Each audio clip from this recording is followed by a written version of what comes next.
Šidze koalicija kolo Srpske napredne stranke potpisala koaliciju za socijalističnu partiju Srbiji i jej koalicijnima partnerami na području opštini.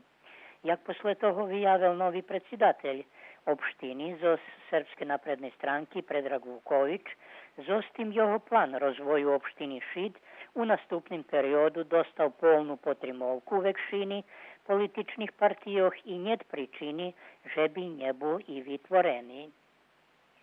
Nješka u Šidze počina tohoročne kulturne ljeto i budze tirvac, jak i po toti roki pod 19. avgust, preobraženje gospodnje ruski kirbaj u Šidze.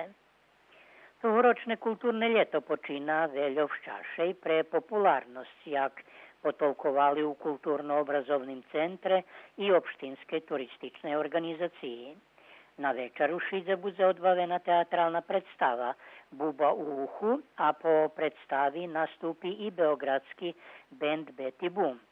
Nastupje Šidskoho 28 muzičnih grupi, a Šidjanske kulturne ljeto bude zakončene na Kirbaj zo s koncertom Marinka Rokvića. Večer u Šidze zo s krasnim ohnjometom zakončene tohoročne Dzecinske kulturne ljeto, ktoré od 19. julija bilo vesele i zmistovo bohate.